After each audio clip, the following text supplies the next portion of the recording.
ইতিহাসের সবচেয়ে কালো অধ্যায়ের মুখোমুখি বিশ্ব ফুটবলের এক সময়ের পরাশক্তি ইতালি। 4 বারে বিশ্ব চ্যাম্পিয়নদের ছাড়াই জুনে শুরু হবে আরও একটা বিশ্বকাপ। এই নিয়ে টানা 3 বিশ্বকাপে অনুপস্থিত আজ্জুরিরা, ব্যর্থতার চাপে বেসামাল দেশটির ফুটবল।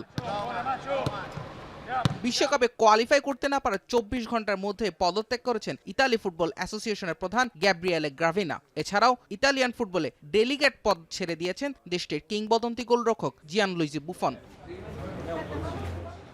এমন দুর্বিপাকের মধ্যে হতাশা ঝরে পড়েছে ইতালিয়ান ফুটবলের শীর্ষকর্তাদের মাঝে।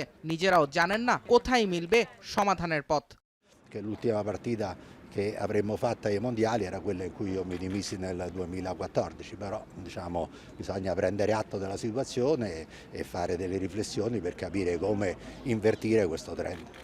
E bisognerà appunto lavorare molto sulle riforme, lavorare sui giovani, lavorare anche sulla governance e lavorare sul rafforzamento patrimoniale della società per poter consentire poi all'Italia avere quei successi che UEFA থেকেও এসেছে হতাশার খবর। স্টেডিয়ামের পর্যাপ্ত সংস্কার করা না হলে 2032 ইউরো আয়োজন থেকে বঞ্চিত হবে ইতালি। 1990 সালে বিশ্বকাপের সময় দেশটিতে স্টেডিয়াম সংস্কার করা হয়েছিল। 3 দশকের ব্যবহারের পর এখন অনেক মাঠেই দেখা দিয়েছে নানা ধরনের সমস্যা।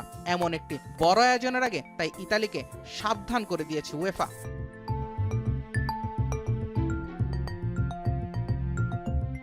জুবায়ের আহমেদ, এখন।